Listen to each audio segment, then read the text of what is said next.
everybody. Welcome to TRB Live. Yes, it is the final TRB Live until after the Mandalorian season 3. I was like, wait, what? Did I miss something?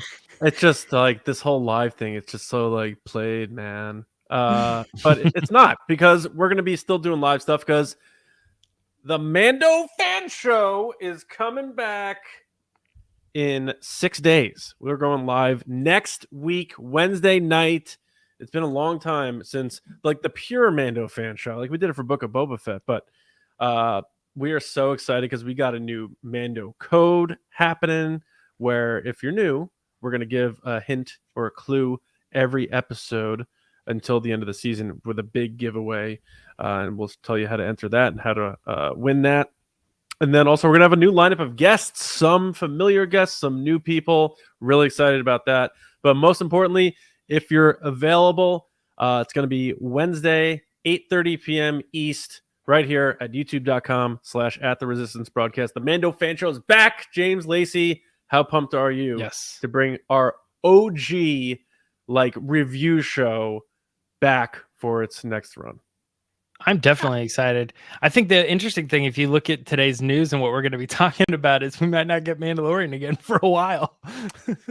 Yeah. Oh no. Yeah, I don't know how I feel about that part, but I am excited about the Mandalorian being back. I'm going to say hi to JT in the chat, who's never listened to us live, but it's 3 a.m. where he is, and I appreciate the dedication. Coffee, JT. Wow. Hey JT, how's it going?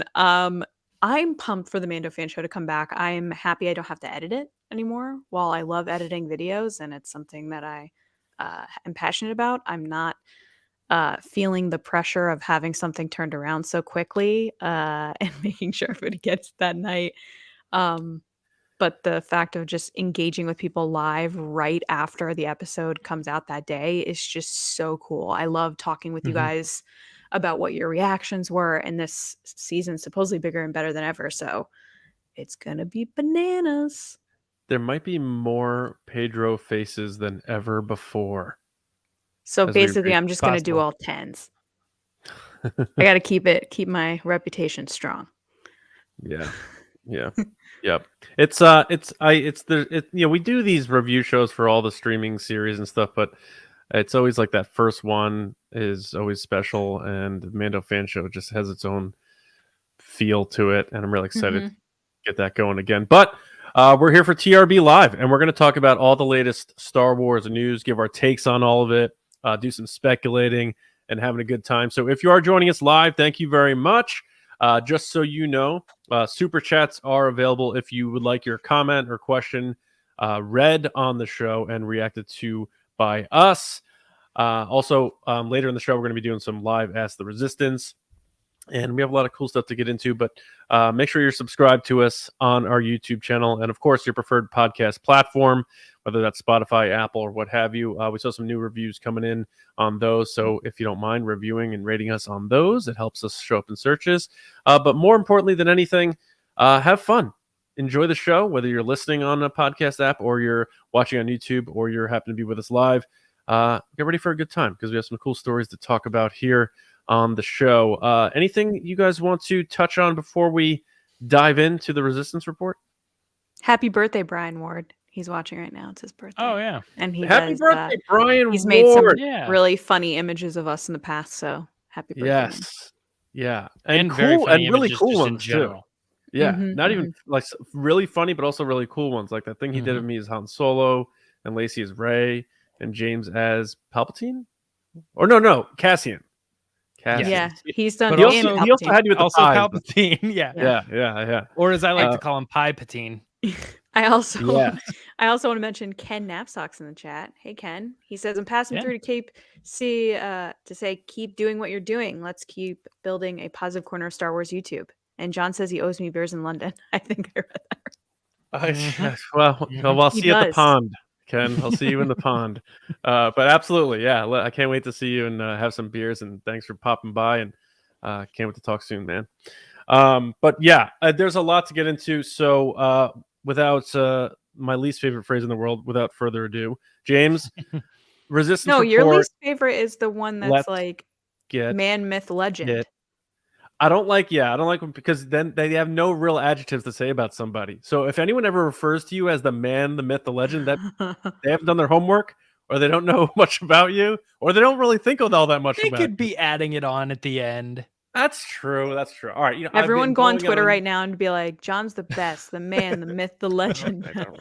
Yeah. All right. Well, we're All gonna hand it over to James Baney to do the resistance report. So here it is: the man, the myth, the legend, James Baney. Of course. It's the resistance.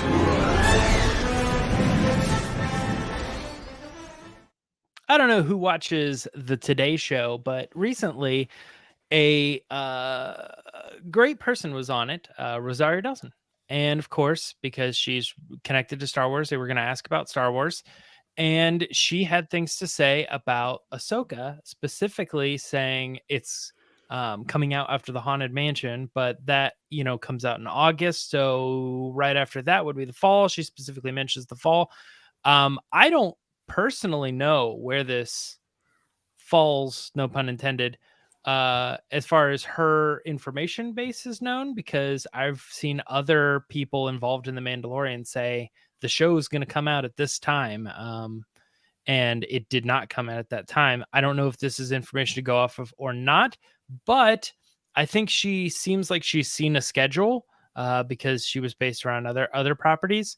So I'm going to go with it for now that we are currently thinking I'm sorry, did I say The Mandalorian? Ahsoka is going to be dropping in the fall. So I don't know what you guys think about that. Let's go ahead and start with John on this one. What do you think? I buy it. It's the lead of the show. It's her show. And she sort of says it twice in that interview, because she said fall, but she also said, we got Haunted Mansion happening in the summer, and then we're going to be after that. So it seems more laid out than just a casual thing where she's like, yeah, I think fall. I think it may have been one of those little tinge things where she's like, was I supposed to say this? I'm already in the middle of the sentence. So it's going to be in the fall. We're doing Ahsoka in the fall. So I think I'm buying this, that it's the fall. And I've I don't know, I'm going to wait till we talk about the next story, but I think put a solid guess at the map of the release schedule for all of the announced Disney Plus series. And I want to see how wrong you guys think I am. So we'll do it after the next story. But I did want to shout out, Ken had such nice things to say. Force Center is his pod, if you guys haven't checked it out. Anytime we're tagged in, check out this pod. We always have them paired up with Force Center. And that's really cool because they do such a great job over there. So you guys keep doing your thing too. And I can't wait to hang in London. But yeah, I don't know what you guys think. I think this is solid, that it's going to be the fall. And also, the way shows are, usually summertime is like a repeat season. And I think, people are busy. There's a lot going on. And usually new shows start in fall or they end in spring. So I think doing something like that for Ahsoka in the summer might hurt it. So I'm going to go with that. It's pretty lock solid. We're going to get this thing in this fall. I think that makes sense considering the landscape of Disney Plus and Star Wars shows that we've lined up here. But what do you think, Lacey, on Ahsoka? I think this is 100% true. Rosario is so sweet, but she lets things go. She's very unsure of what she's allowed to say. On Instagram, where she's tagging people's stories that they shared with her and Anakin, Sky Guy, all that stuff that came out. Right. And yeah, she congratulated someone who supposedly isn't Ezra. Yeah, and then someone might be Thrawn. I don't know. She's done a couple things, but it's only out of excitement and happiness that she's doing it, not out of any type of malicious behavior. But so that's why I think that this is legit, because if she can share something, she will. And I feel like this is something that Disney wouldn't care about. Her saying it's coming in the fall, that's not giving a date. That's not we had an idea that it was coming this year, since Lucasfilm and Disney put out that slate at the beginning of the year of these are the shows that are coming, and Ahsoka was on there, and they've been talking about it a lot for the past year. So we knew it was coming. So all she's doing is just breaking it down into a certain part of the year, but it's nothing, I would say, crazy news until we get an actual date. But that being said, I am so excited for this show. I think she's going to be amazing. She was great in The Mandalorian and Book of Boba Fett. I'm really pumped for her because she is a fan casting, and that's just like another level of fan appreciation when someone is pictured as the perfect casting by fans and then it actually happens. It's just Yeah. it's crazy. It's really, really cool. For sure. I also think this timing is really good for Disney because they're trying to get that last push before the holidays of attention and subscribers, and Christmas toys and all that stuff is going to come out right around that time, which is a good way to end the year. Which I learned Q4 is actually not the end of the year. It's prior to that. Oh, you just learned that? No, I learned that last year when we were talking about it. Oh, all right. Yeah. John, did you say you had a list that you wanted to wait until the end of the next story? I can do it now. Because the other one here is Skeleton Crew, right? It's supposed to be this year. Not according to my list, which is not real. Your list? John is the list guy. But I thought it was this year was Mandalorian, Skeleton Crew, and Ahsoka. And if Ahsoka's coming in the fall, then my thought was that would maybe mean Skeleton Crew would be a summer release, or am I missing? I'm saying Christmas. So You here's think Christmas. Yeah. let me lay this out, and you guys can say I think that's wrong or I think that's right. It's gonna be incredible. All right, so JJ's back. Ahsoka. Hey James. Ahsoka. I believe the story that it's fall 2023. It filmed from May 2022 to October of that year, last year. Skeleton Crew filmed from September of this past year and just wrapped in January. So I don't think there's any chance that is going to have any chance to speed ahead of Ahsoka and be released in the summer if it finished filming well after Ahsoka did. So I think Skeleton Crew is going to be the first series of 2024. I think that's going to be winter or after New Year's or spring 2024 is going to be Skeleton Crew. So then I have the Acolyte next in 2024, whether that's like Obi-Wan Kenobi time, like June, early June, something like that, because that filmed October 22 and is still filming and scheduled to wrap later this spring. I think a year of post-production for a production like that, which mirrors that of Andor. It's in the UK, a lot of sets, probably a lot more involved with post-production. Give a year post-production for that. That slots it at spring, early summer 2024. So that means Andor, I believe, is on track for, and I believe Tony Gilroy said this, fall release again, 2024, because that's filming through August again this year. So they want the year of post-production on that. And then I think that means Mando Season 4 will come out in the spring-ish of 2025, because that is reportedly going to start filming at the end of this year, wrap spring of 2024. And the new model of Mando seems to be, they don't need to rush it anymore because it's not the only show. They don't have to do a 6 months post-production. They can give that a full year like they did with Season 3. And we'll see Mando Season 4 for spring 2025, maybe coinciding with that next Star Wars Celebration and giving breathing room for the new movie, which is going to come out in December, because this is the whole slate, aside from other seasons being announced of these shows. Interesting. I don't disregard that. I think that sounds pretty good. I think Skeleton Crew is coming at the end of the year. Where did I hear that there was 3 shows this year, though? In an email that came from Lucasfilm and Disney, where they said what's coming this year, Skeleton Crew was included in that. Oh, right. So it was, they had Bad Batch in there, they had Mandalorian, they had Ahsoka, and they had Visions, and then also Skeleton Crew. Yeah. So then I think Skeleton Crew is going to do holiday season because that's a family-oriented show with kids. So they want to get people around the holiday time. Like you they think did they'll with back to Hawkeye. back it then? Go Ahsoka right into Skeleton Crew? Yeah, I think they could. They could. I'd be down for that. Also, yeah. Fall's a very wide month. You know what I mean? Like a wide time. You're talking. I think Ahsoka's going to be like September. That's what I'm saying. Early September, and then say there's 6 episodes, 8 episodes, or something. It could hit Thanksgiving and go into Christmas. September, October, and you have most of October and all of November, and then like half of December off. That's 2 months in between. for them to stick in Skeleton Crew.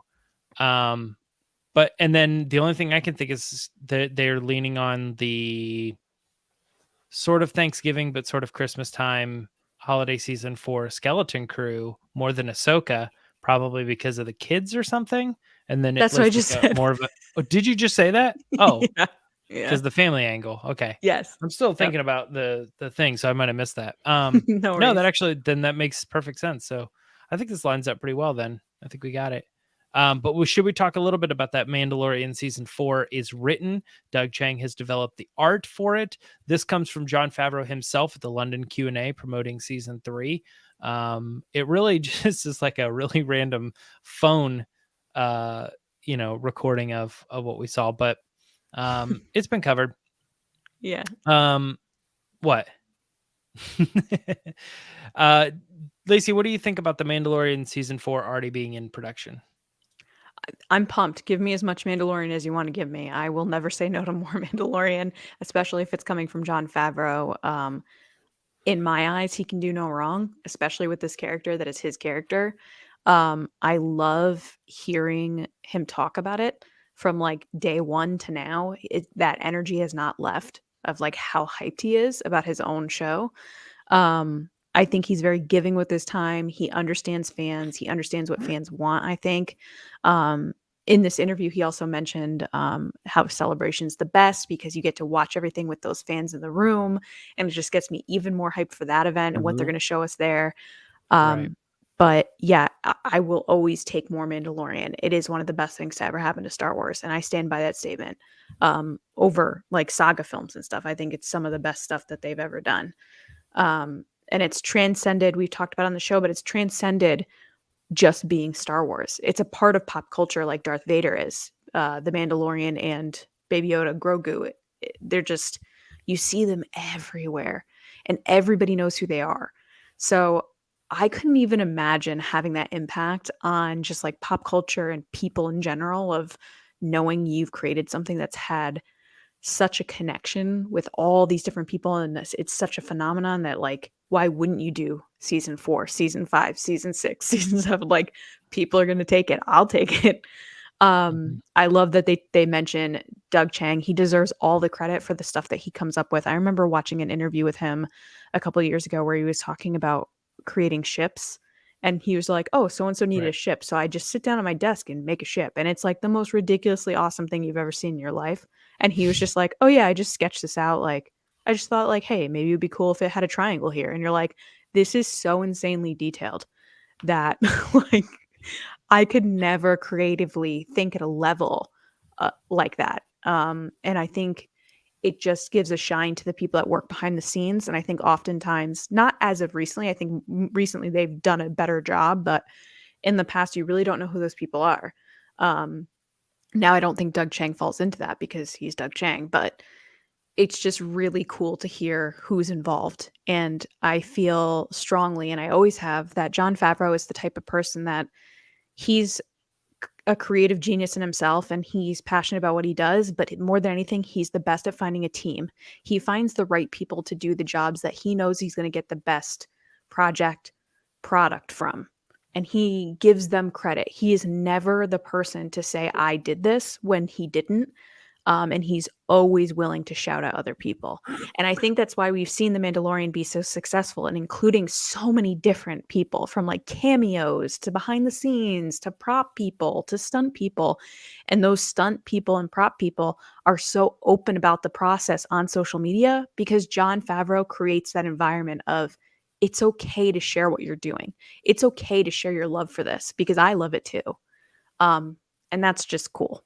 So I will take all the seasons of Mandalorian. Mm-hmm. Jon Favreau says Mandalorian season 4 is written. What do you think? I think that's really cool because that means he was writing it while they were producing and filming Mando season 3. And, I think even if you love the Star Wars sequel trilogy, I think a lot of us would admit that having more of the cohesive narrative would have benefited that trilogy. Now, in this situation, it's the same person, so it doesn't matter. But there may be situations where he's writing something and he's like, you know what? Let's tweak this scene because this is going to have it may not make sense when people watch season 3, but when they watch season 4, there's going to be a massive payoff here. And it's going to feel like nothing here, but there's going to be a reason for it there, And that's really cool because now we can watch season 3 truly knowing that season 4 was pen to paper already. And that there's, everything has a reason. Whereas there's great television shows where they're just like, we killed it again. Let's fire up another one of these. And they just make more shows. And they say like, well, now this character is going to marry this person. Like, I'm sure when they started Friends, they weren't like, yeah, Chandler and Monica, that's going to be the end game here. It's just like things develop on shows and things sort of start happening. But in The Mandalorian, Favreau even said it himself. He's like, everything has this sort of purpose. I want to make sure when I'm writing this thing, I'm doing it while we're making the show so that I'm not handcuffed. I don't handcuff myself in my storytelling. So that is so cool to me that not only is he, I'm writing season 4. We're in the works. He's like, I'm done. I wrote it. Season 4. It's on his MacBook somewhere, hopefully locked away. You know what I'm saying? So I'm really excited about that. And if they do get it going filming later this year, that's even more exciting because I know, and I see a couple people in the live chat talking about it. I had heard on a podcast that, there is worry about another writer's strike because there are a lot of contractor writers and TV writers who are dealing with like really low pay and, no benefits or whatever. So there's a looming thing of another strike, which back in 07, 08, a lot of shows got really derailed from that. I know Scrubs took a massive hit from the writer's strike. Their season 7 was walloped and they didn't really recover from that. And they had to get picked up by a different network entirely. I'm not saying that's going to happen to the Disney shows, but it seems like it's one of those, let's get as much done as we can now. So if there is the shutdown and the strike, we are in better shape to not be too delayed. And they probably feel experience with that because they had to do this type of stuff with the pandemic, which is completely different because it's not a strike, but they had to do skeleton crews and they had to do all these things to work around the pandemic happening to keep their schedule. I have a lot of faith in Jon Favreau, more than anybody, to steer this ship, as Lacey said. So I think maybe they felt urgency because of the looming presence of the strike, but more than anything, just as a Star Wars fan, it gets me excited, like I said, from my original point, that this thing's already written. So when they're doing season 3, they know how to give that a real smooth finality to flow it right into season 4 and it not feel strange. Mm-hmm. Yeah, this may be a weird take on this, but I think with him having already written season 4, it makes me think that season 4 is definitely not the last season. Because I think they would have spent, not that they're not spending time on season 4, but I think they would have really waited and patiently planned out the writing for the final season, whatever it is. And I think you're exactly right, John, that it's just sort of that coherence that they're saying, oh, we were doing 3 and just all the ideas, the places we wanted to go. We'll do that for 4. We'll set that up for 4. And it was kind of writing itself. And then now that they're in post and all this, he's doing that the final get season 4 written and officially on the books. And I think that just points that season 4 is just another one of the seasons. So now to me, in my head, I'm thinking Mandalorian's going to have 5 seasons because that 5th season will be a good round, the V season or whatever. And then it could be the end of it. Because I think doesn't it feel like it's starting to go too much if you say Mandalorian season 6?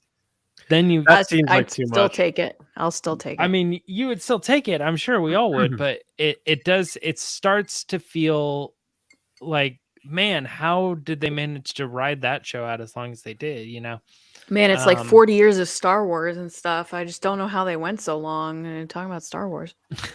Well, yeah, you know what I mean. But what would that put us? Season 4 would be 2025, according to our things. Season 5 would be 2027.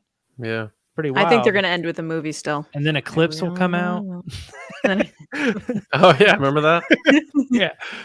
Well, let's keep talking about Jon Favreau because he says he's confident audiences are going to know what's going on with Grogu and Mandu heading into season 3. Did you say Mandu? Mandu? Did I? Yeah. Grogu and Mandu. Hey Mandu, what are you doing, man? Grogu and Mandu. Grogu and Mandu. Grogu. Yeah. The question here was posed as like, is there an issue with fans not knowing what's going on because of Book of Boba Fett? And that was where the Mandalorian season 2 left off with this, and then they were reunited in Boba Fett. And his answer was pretty straightforward as far as like, hey, look, if you're already watching The Mandalorian, you have Disney Plus. So you have access to the shows. We're confident that people saw this. If you didn't see it, there are all sorts of groups and fan groups and forums and all sorts of chat online where people are filling each other in on what happened and how things went down. So he's pretty confident that nobody's going to be confused going into Mandalorian season 3. Season 3. Lacey, what are your thoughts on his comments here about people being potentially confused? It's actually John's turn. I was trying to make John, you want to go first on this one? Is it my turn? turn. Yeah, I I can't imagine it's like Star Wars fan 78765 on Twitter, like being face to face with Favreau and arguing with him and being like, "Nah, man, like people won't get it." So I believe I'm with Favreau on this 100%. I think it's a different world now, and I think most people are well aware. And like diehard Star Wars fans obviously saw Book of Boba Fett, so you cross them off the list. And then general Star Wars fans probably also watch Book of Boba Fett, so you cross them off the list. And then you have casual fans who are going to be like, "Oh, I forgot that they separated. Oh yeah, all right, that's cool." And as they watch the little recap at the beginning, So I think this is just one of those like Twitter things, and people need to like cause hysteria over something that's really not that big of a deal. I feel like Jeff Goldblum in that interview where he's like, oh no, what's gonna happen? Oh, I'm crestfallen. It's like, yeah, everything's gonna be fine. Everything's gonna be cool with the shoe. Okay. So what movie was that about? Spider-Man not being a part of the MCU or something. Yeah. And he's like, yeah. oh no, what's gonna happen? And then they made like the biggest Spider-Man movie ever for the MCU. So I'm going with Goldblum. I'm going with Favreau. Goldblum and Mando would be pretty fun. But I think Favreau's right. He gives fans the credit they deserve, and he believes in he has faith in their awareness of what's going on, and I think he's spot on with that. Like, the guy's been successful for almost 30 years for a reason. He has his finger on the pulse. He knows what's going on, and I know He definitely listens. It's easy to be social media Monday morning quarterback and question one of the most successful filmmakers on the planet. But if we want to like get back to reality, the guy knows what he's doing. And I think it's not going to be a big deal at all. And I think it's going to be smooth and solid. Now, whether you agree with the decision to have reunited, then that's a completely different thing. And I understand that. I'm just talking about the whole, are people going to be confused? I really don't think so. I talked to my brother about it, and he's like, oh yeah, when they get back together? I'm like, Book of Boba Fett. He's like, oh, okay, cool. That was it. Yeah.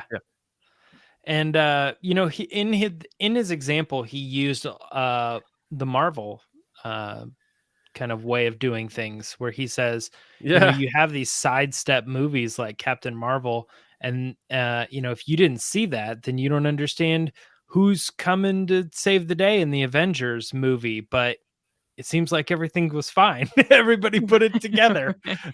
And I was like, that probably is one of the best examples that he could have done, because considering she's a huge important part of the transition between the first Infinity War and then Endgame and that second one. And a lot of people, I mean, look, it was a huge successful movie, but like in the pantheon of like the Marvel movies, Miss Marvel was Captain Marvel. That's what I'm trying to get out. Was not super like, praised on, and no, it didn't make huge money or anything like that. So there's a good chance a lot of people didn't go and see it, and yet they were totally fine going into Infinity War and Endgame, which are like number 4 and 5 biggest. I didn't movies see of all Civil time. War. Believe it or not, You didn't see Civil War? No, it was just like, it's a lot. And when there was the tension between Captain America and Tony Stark, I just like put two and two together. It was like, all right, that probably happened in that movie or whatever. But Yeah. I don't think it's like that big of a deal. Yeah, and I'll bring in Lacey on this too, but like it's that thought of like he says people are talking online. So it's like, even if you didn't see Civil War, your friend's going to be like, they fought and then they kind of got back together, or whatever. They just kind of tell you and you go into the next thing. Lacey, any gripe with this, or are you backing his comments as well? Yeah, I'm gonna be honest. I don't really have much to add, only because it's like it seems pretty straightforward to me. Yes. I understand that people might be confused at first, but then it's like, oh, cool, they're back, because nobody watched the end of season 2 and was like, wait, he's gone now? He's never coming back? Forever. You know what I mean? Like, no one was like, good, he's gone. Get out. Grogu, you suck. Like, it was obviously the other way around, where people were like, oh my God, he's leaving. No, they're supposed to be together. Well, now they are. You skipped ahead. Congrats. He's here. That's He's true. back. It's like, when you don't like, there's a sequel coming out of a movie that's like decades old and you never saw the original and you get to watch it back to back with the new one. Like, that's sort of like what those people can do now. They can just be like, oh yeah, there we go. Yeah. Right there. I watched like 8 Fast and Furious movies back to back, and it was way more incredible than waiting like 15 years or whatever it is. Did you put a body kit on your car and a coffee can, your exhaust and stuff now? Right after that? Absolutely. I do want to give a quick shout out to Mike Ramori's in the chat. Hey, Mike. And his daughter Reagan is also watching. Hey, Reagan. How's it going? Just want to say hi. Lacey, and Grogu does not suck, by the way. I was making a joke. I don't think he actually sucks. Okay. Before we move on, do we happen to have any super chats? We do. James, thanks for asking. So thank you, Aaron Ellington. What up, Aaron? I see you in the chat. Thanks for the super chat. He says Grogo and Mandu. I'd watch that parody. Grogu. Seems like an animated show where they're like a little off, like Ed, and Eddie or something. Yeah. Well, that's our way around the copyright strike. I was going to say, that's literally like some knockoff show, some random country. It's Grogo and Mandu. Yeah. Except in this one, like, Grogu's the big body and Mandu's the little one that he's holding. It's like Calvin and Hobbes, sort of. Like, the big one is Grogu. Thank you, Aaron. Really appreciate it. We also have a super chat from David Ford. Hey, David. He says, Mayfair Witch Hunter for hire, payment upon receipt of the ice chest containing witch's heart. I'm not sure what you're asking for, but thank you for the super chat. Mayfair Witch Hunter for hire. By the way, I came across exclusive dialogue from The Mandalorian Season 3 recently, if you guys want to hear it. Oh, okay. Go ahead. So, Grogu speaks, finally. You're really building this up. Go ahead. But the irony of it is he has a New York accent. And it's just like, it's very peculiar. But, Jon Favreau was born in Brooklyn, so maybe it's a homage to his history. But I got it right here. I'll read it right here. Here's the dialogue. Grogu. Hey, Pops, what happened to that strong lady? Mando. Cara Dune? She's running a deli in the Outer Rim. Grogu. Whatever. That's it. Exclusive. I wish we had a cricket sound. We could. Okay. Grogu's from New York now forever. I don't care if he talks for real. Whatever. I was very curious. I looked up Mayfair Witches. It's an Anne Rice book that's been turned into a TV show that's currently airing. Oh, what is that? Nice. Maybe we should start an Anne Rice podcast. Yeah, I didn't know. Yeah, that's cool. Who's Anne All Rice? right, we got another story here before we wrap up Resistance Report. And that is that Lucasfilm revealed the next Star Wars Celebration is happening in 2025. So what's interesting is they released on StarWars.com a top reasons you should book now and come to Star Wars Celebration 2023. And one of the reasons was, well, it wasn't one of the reasons, but they mentioned that since the next celebration isn't happening till 2025, and I'm like, did they really just say that?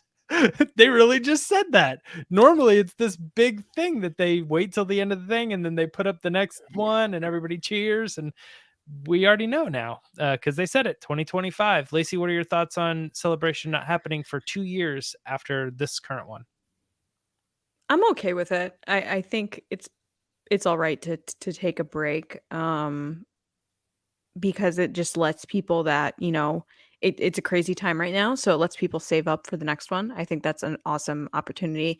It also gives them time to kind of spread things out. And if they have nothing to announce, it's like you feel like you're missing out by paying for a ticket that's not cheap for an event that they have nothing to announce. I think the obvious thing, which by the way, I had to laugh that everybody posted the same screenshot of highlighting text for this announcement on social media.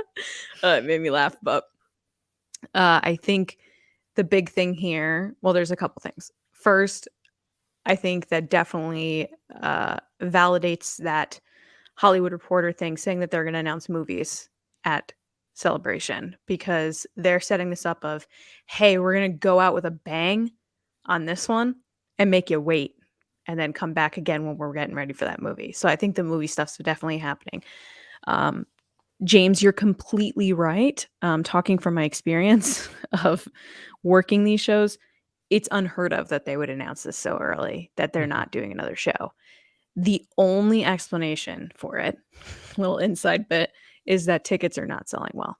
They're looking at this going, we need to sell tickets because they want to be sold out by the time they get to the show, because then they don't have to deal with that on site because it's sold out. And before the show, I just kind of brought up the website. So 4-day kids are still available. Friday adults available. Sunday adult, Monday adult, Friday kids, Saturday kids, Sunday kids, Monday kids. The only things sold out are Saturday adult, 4-day, and Jedi Master. So if they're telling people like, hey, this is your last chance to get to go, they're adding that pressure. And especially right around that ticket mailing deadline and the light kind of reverse your ticket, sell it back to people thing. I genuinely think this is like why they wrote that article and why they made that plug in there, because they knew people would notice, and then they knew it would create urgency for people to buy tickets. I'm not saying that it shouldn't be sold out. I'm just saying from my experience running events, like nothing is better than knowing prior to the event happening that it's sold out. You don't have to deal with selling tickets on site. You don't have to deal with any of that craziness. It's just, hey, you show up, and then they get to change the whole perspective of like where people get into the show in the morning, how security works, because they don't have to worry about someone coming in that doesn't have doesn't have a ticket that then has to get one. But I think it's going to be a great event regardless. But yeah, no, we're getting it. We're getting movies. Yeah. I'm surprised that it didn't sell out, because the last one in Europe was 7 years ago. Like I figured like 2016, yeah. those people would be like, oh, this is my shot. I could get to go to one of these. I won't be able to go again until 2030. Yeah. Like Miguel, when we found out the next one was in London, he was like, oh, well, then I am definitely. Yes, he was Right. very excited. A lot of people we were friends with were very excited about it, Yeah. and including people who couldn't come to the United States for one. So I'm very surprised about that. If they're that, it's close. How many days? 40 something? 40, yeah. I know they don't like revealing what they're going to reveal, but if they have one bullet left in the chamber, it might be, we're going to reveal some upcoming movie announcements or something. Get that last push to get people in there or something. I do think there's so much more they could have done. I mean, maybe this is just a throwaway thing, like, and they don't think it's as important. They're holding closer other things. But I'm surprised that this was the thing, because they've been announcing people showing up. So I don't know, bring in some heavy hitters. Say that Harrison Ford's going to be there. Say that Mark Hamill's going to be there. Whatever, To Lacey's old school point, though, is like you can't guarantee Harrison Ford's going to be there, right? Well, that's true. true. My God, he was going to be there in 2015, and then he crashed that plane.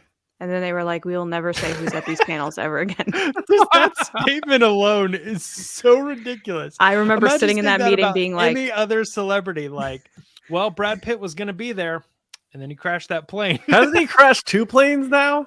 Yes, he has. Yep. Get off my plane. And then Literally. Carrie Fisher sent him a 30-pack of beer, telling him, because he always said he would never fly when he drinks, so she sent him beer so he would stop flying. Isn't that amazing? That's one of the best stories ever. After his plane crash, instead of like this whole consoling thing, she like uses humor. So she sent him a case of beer with a note saying like, "I know you don't drink, you fly when you drink. So here's a case of beer." I do want to jump in here really quick. Christian Morales, what up, Christian? Chris, Christian, Chris. Super chat. What's up? Thanks so much. He says it's my son's birthday today. Happy birthday to your son. So I can't hang and watch, but I have a great one, TRB. I'm super excited to get back into the Mando fan show. And he said, "Este es el camino." Love This is the way. It is. Happy Technically birthday it's to your path, son, but yeah. Christian. Is that what that means? Happy This is the birthday. way. This is the path, but Oh, That it's saying, yeah, there's no other like This is the there's way. no other word for Yeah, yeah. way, so that's the way. yeah. But yeah, happy birthday to your son. We didn't catch his name, but happy birthday to is it Eho? I think it's Eho, right? Son. Eho is son, yeah. Yeah. But thanks, Chris. I'll start calling you Chris. Fine. Christian, Christian. Yeah. Christian. yeah. One other thing we didn't really talk about it, Lacey. You mentioned it lightly, but I wanted to bring it up and actually discuss it a little bit. Is that they could announce movies at this one and then say that's all you get, and then the 2025 one is the lead up to the 2025 film, which is currently on the schedule. Anything more you want to elaborate on that? Like, What do you mean? I think they're going to announce more than one movie. I don't think they're just going to announce one. I think they're going to announce the one that's coming in 2025 and probably bring out, I'm assuming it's Damon Lindelof, so they're probably going to bring him out and talk about what the movie's about. But then they're probably going to announce the other movies, whether it's a logo or a premise. Because the weird thing is in 2015 and then 2016, but definitely 2015, they did announce other movies. Like they had a panel about Boba Fett with Josh Trank. Like they had like a Rogue it didn't One. happen. Yeah. It didn't happen, but I have the image that I had created about it, like on my computer for a newsletter. Oh, wow. But like then Rogue One, they talked about how it was like the Star Wars anthology series is what it was going to be called, and all these movies were going to fall under an anthology that weren't saga films. So like it's weird because in 2015 they announced like kind of all these ideas and like what was coming, and then we had that investor day in 2020 where they announced all this stuff. And it's just been like crickets about some of those things. So I think they really need Droid to. story still coming. Yeah, I think they really need to hit hard at this celebration, especially if they're taking a year off to keep people thinking about the brand and about what's happening. That they got to give us some stuff to keep us going, because right now, before all the new stuff's out, like Mandalorian is carrying Star Wars. And look, I'm not saying Andor's not good, but Mandalorian is carrying Star Wars. Mando and Grogu are both, they have a jetpack of Star Wars franchise on their back. Mm-hmm. Nice. Absolutely. All right. Well, that will wrap it up for Resistance Report this week. And we're going to take it into the next section, which is called, here, I got a little thing. Why don't we do that? Ask the Resistance. I've been wondering, what are midichlorians? All John, right. is this you? Yeah, it's time for Ask the Resistance. So if you're in the live chat, pop in a question that you want us to talk about in the realm of Star Wars. Use the hashtag so we know your question is for us for this segment. Appreciate that very much. And we'll discuss them. So start popping them in. I believe we have one that came in from Sarah Gover earlier. And we have speculated on this for a long time, but she asked, how many total seasons of Mando are we getting? So this is just sort of us guessing. I think me and James are on the same page here. Lacey believes, I believe 12 seasons was Lacey's guess. No, I'm kidding. But I think 5. I think 5 is going to be the number. I think 40 episodes, and that'll close it. Lacey, what do you think? I think if we're talking just TV, 5. If we're talking more than TV, I think 4 in a movie. All right. I'm going to say 5 as well. I think that what we kind of discussed earlier kind of made sense to me. And I'm still, Lacey, you're going to win a big one if there is a movie. Because like I'm still trying to wrap my head around that. I am going to pie these guys 6 times each. We didn't do a pie bet on that. We didn't, no. I'm just kidding. We do have a super chat though, so I do want to bring that up.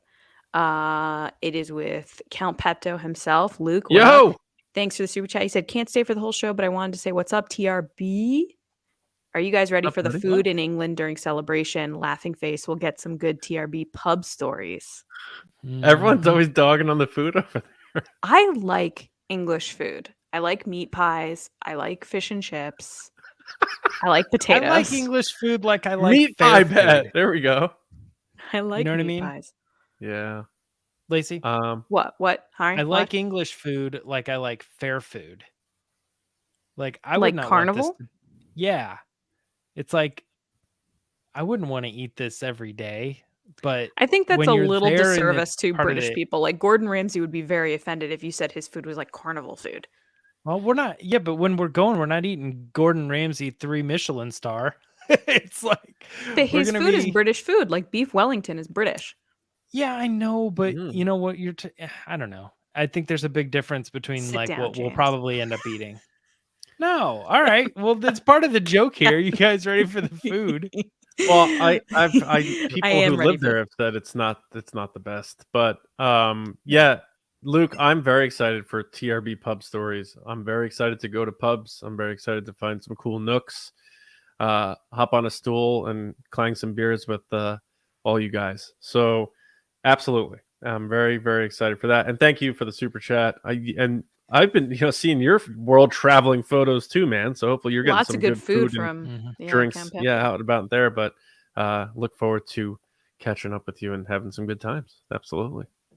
So JT, who is currently yes. up super early, what up, JT? So glad you're still here. He asks, "What is your favorite piece of unused concept art for Star Wars?" Do you want me to jump in? Harder. I have something. Yeah, go ahead.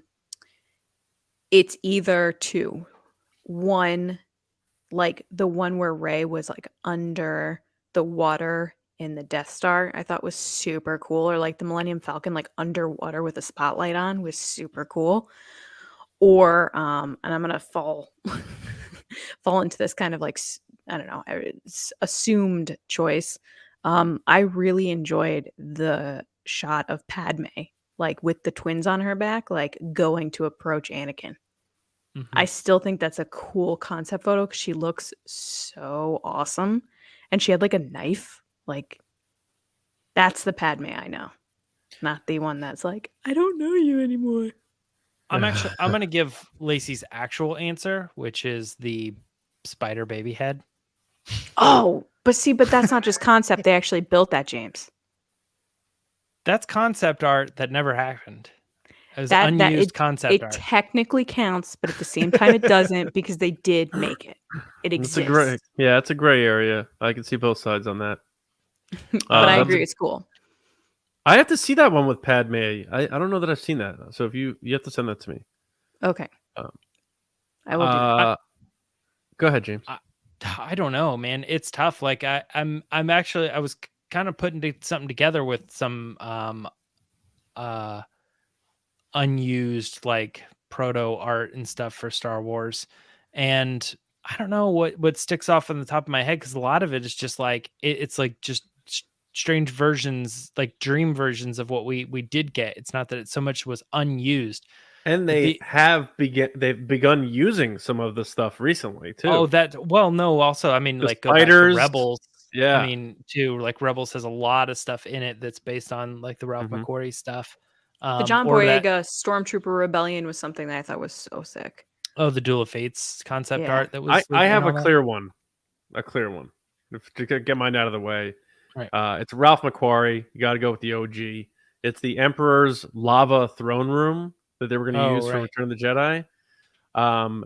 Where his, like, instead of it being in the Death Star, I don't know if it was supposed to be Mustafar or what, but the whole thing is like this lake of fire, and Luke and Vader go to him on this like sort of floating piece of something, and I think have been inspired by it with certain things in Rise of Skywalker, in Revenge of the Sith, but seeing him sitting on that throne surrounded by all this lava and stuff, and these like stalactites and stuff, like in this cave, like it's pretty wild. So I'm sure a lot of people have seen that one, but that's my favorite. I think it's really cool.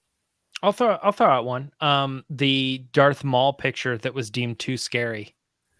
Oh yeah. Oh, what's Do you know what I'm that? talking about? Yeah.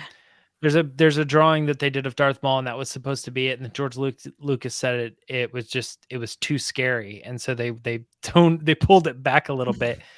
And if I'm not mistaken, I think the character has sort of been reutilized to some degree, but not. I mean, it was kind of a famous picture of Darth Maul, where I think female Darth Maul too, Mhm. if I'm not mistaken. Interesting. I do have a Bad Batch question next. So this one comes from Kliznatch. Nice little icon of them with a looks like a Darth Vader saber. Very cool. They asked, did any of you see a similarity between Omega and the Blue Governor from a recent Bad Batch episode? Eyes, face structure, and personality. James, I'm going to let you chime in here because you do the Bad Batch reaction videos. The Reviews. similarities between Omega And the Blue and Governor. Senator Chuchi. I'm That's what I assuming imagine she's Yeah. saying. from a recent episode of Bad Batch. What do you think? I mean, I think they're supposed to both be characters that are innocent, but like willing to get things done, have to do it, but like don't have a quite great understanding of everything around them and the way the system works. Even though Chi-Chi's been around for a long time, I think I'm almost curious if this question is based on like, do you think they reuse the model, Or Is that that- they're related in some way? Maybe that's how I took it. Oh, That's how I don't- took they- it too. Oh, I don't see how that would be possible at all. I True, know. true. Yeah, but One is a clone and one's like of an alien species from another planet. I wouldn't imagine. No, I don't think there's a relation there. I think you do bring out something that I hadn't thought of, though, is how their personalities are very naive to the world, but yet obviously wanting to do everything they can to stand up for people and help people. I think that's very important and very noteworthy. Yeah. Great answer. Here's one that's kind of off the path of Star Wars, but Megan wants to know if any of us are going to go see Cocaine Bear. yes, 100%. I'll probably see it once it comes out on like demand. I had no plans to see this movie until I watched Alden Ehrenreich and now I can't think of O'Shea Jackson Jr. O'Shea Jackson Jr. Yeah. The two of them together are amazing. Like they were bouncing off of each other so well. This was the Lights Camera Barstool interview. It was phenomenal. I loved the two of them. I loved every second of listening to them go back and forth. I was like, this pairing is amazing. There's gold here. And it made me want to see the movie off of an interview or a media session. I absolutely loved it. I haven't seen anything like that since The Nice Guys, watching Russell Crowe and that man, like it was, that interview was amazing. And really just the two of them are paired so perfectly. I feel like I have to see it now. It looks, I'm excited. Very cool. I am very excited to see it. It's getting like good reviews already, and you know it knows what it is. You know, it's not supposed to be taken too seriously, but it's a unique movie. It's not a sequel to something. It's fresh, and that's really cool and rare. And it's Alden Ehrenreich. Like I want to run through walls to support that dude. So I'm absolutely gonna go check this thing out. Nice. Next up, we have Andrew Staley. Hey, Andrew, how's it going? He wants to know, outside of the High Republic, publishing has been pretty slow. Why do you guys think that is? You want my answer? I'm going to say I have no idea. I'm going to be completely honest. I don't know. But I'll let John go first. I don't know that though. I always say this, but I wish we were able to get information on book sales. You know, I was in publishing production for a decade. I know that they can make these books with not that high of budgets, especially if you know they're hiring writers I've never heard of to write these canon Star Wars novels. Maybe they're not, you know, selling that well. Maybe there's concern with uncertainty of what they want to do with certain timelines in the Star Wars story, where they don't want to be beholden to things like you don't want to reverse engineer yourself where you are stuck on the important stuff. And what I mean by important stuff is the big money makers like the movies and the shows, because you made a series of books during this time frame and it screws up what you can do with the story. So I think they're trying to iron out what they want to do with the movies and the shows before and after the Skywalker stuff. And once they really firmly establish that, especially the post episode 9 stuff, once they really set a path and a course, then I think they'll re-engage putting these pockets of books in the timeline. I think they need to, they're trying to iron that stuff out first, though. Top heavy. Yeah, it's tricky. And with the High Republic, especially, they've been given, and they've said this out loud, like they've been given this time period that they can play and do whatever they want. And I think that's been to their benefit because they're not held to anything that might be an issue, you know, that might contradict a movie or contradict a show or contradict a comic book or something like that. So I think for the other stuff, I'm assuming I kind of agree with what John was saying, is like they're trying to figure out what the stories are that are away from the High Republic still.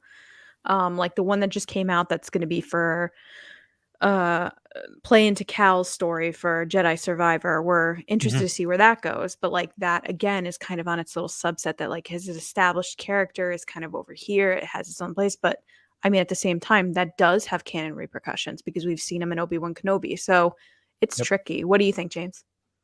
Well, I mean, for that specific example too, like they probably had to wait until the Jedi Survivor script was done to be able to hand it off to somebody else. So that's to John's point, is like you got to wait until certain media is completed before you can finish your other thing, because we also saw that with The Mandalorian. They wrote a book, a whole book in between seasons 1 and 2, and then they were like, oops, never mind. We changed our mind in the production of season 2, and that book's not happening anymore.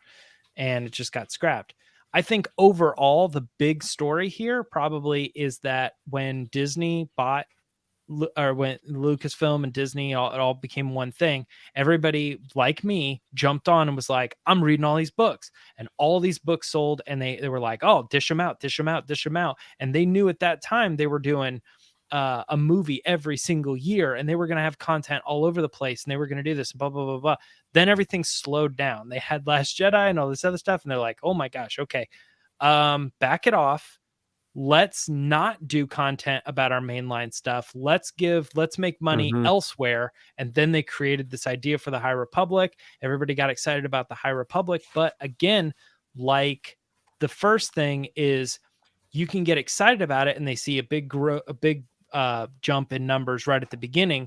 But then as people fall off, who's excited about like the 5th, 6th, and 7th High Republic book? Or I should say like Thrawn, for instance, like you can come out with a new Thrawn trilogy. The first book sells great. The second book is going to do less because some people didn't read the first and don't want to read the second if they didn't read the first. So it just goes down. And then the third book does less. So I don't know. I just think right now publishing is probably trying to figure itself out, and they're waiting for everything to go back on the up as far as live action. But what kind of surprises me is that there hasn't been more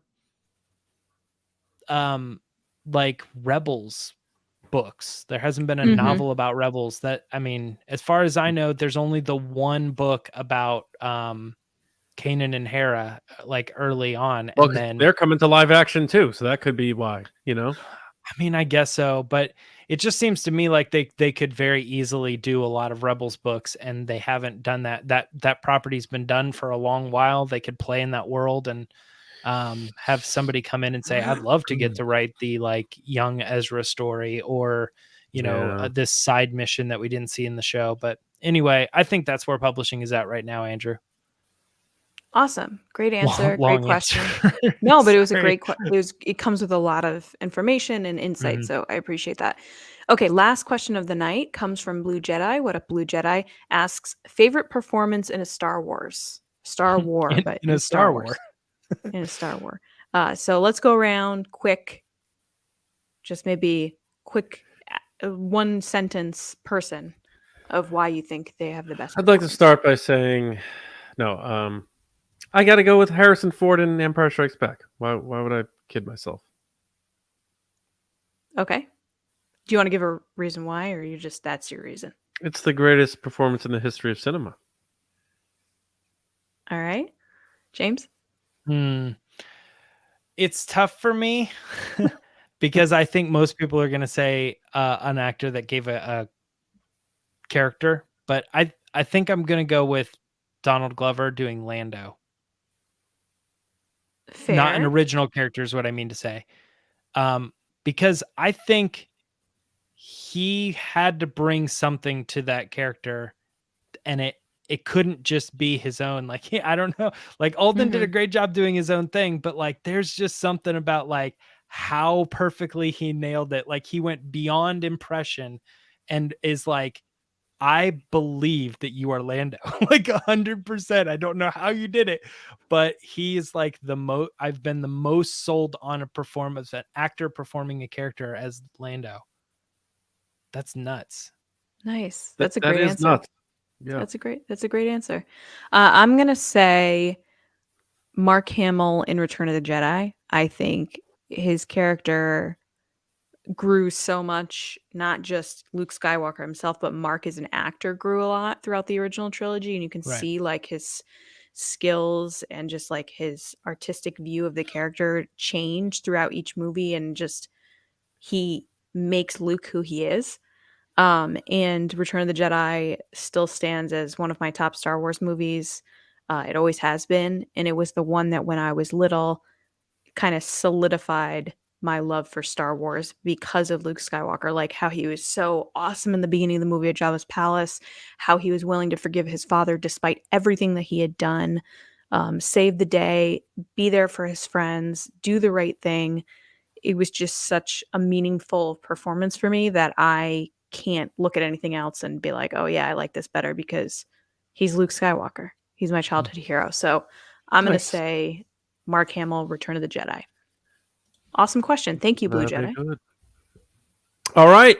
Thank you, everybody, for listening and watching and being a part of TRB. It means a great deal to us. We hope you have a good time and get joy out of checking out our podcast, because everyone's always got something going on, whether it's work or other issues out there. And we just hope that you have a fun time and enjoy yourself when you check out our show. It means a great deal to us, and we have a fun time knowing you do. But like I said before, make sure you're subbed wherever that is, whether that's a podcast platform, our channel, or both. We appreciate that as well. And of course, Patreon. If you are able to and you want to support what we do, allow us to keep doing what we do and expand upon that stuff like Mando Fan Show, covering and attending events, a lot of our additional content that we're doing, even some of the stuff we're branching out and doing shorts on our channel and other videos about other stuff. I may do a reaction video to Cocaine Bear. That's probably going to happen. You can join our Patreon at patreon.com/resistance broadcast. Tiers start at just $5 per month, and your support goes a long way. So if you're able to, head to the site, patreon.com/resistance broadcast, and sign up, because we have a lot of cool stuff over there. There's a bunch of tiers and a lot of great content and a really cool Discord as well. But I need to do a special shout out to our generals and spice runners on Patreon. Generals CARMELO, John RISI, JETTA Rosewater, Frank Grande, Darth Hurricane, Nick KRATZ, Chris Morales, Brian Smith, Matt Chitty, DANI, Mike Rumore, Matt Heath, Brendan McLaughlin, Count Pepto, Sneaky Zebra, Paul Sullivan, Aaron Ellington, Diana, Ivar, and Micah Harrison. And our Spice Runners, David Probus, Neil Shaw, Kendall GELNER, Ryan WAARA, Dave HORNAK, Thomas HENNESSY, Andrew Staley, Jeremy Myers, and Michael Fry. Thank you all. And to all our patrons, thank you very much. We will be back with you on Monday, where we're going to do our final episode before the Return of the Mandalorian. So that means we're going to give our bold predictions for the Mandalorian Season 3, aka things that probably have no chance of happening, but we're taking our swings at it. So enjoy your weekends, and we'll see you next time with another episode right here on the Resistance broadcast. See you around, kids.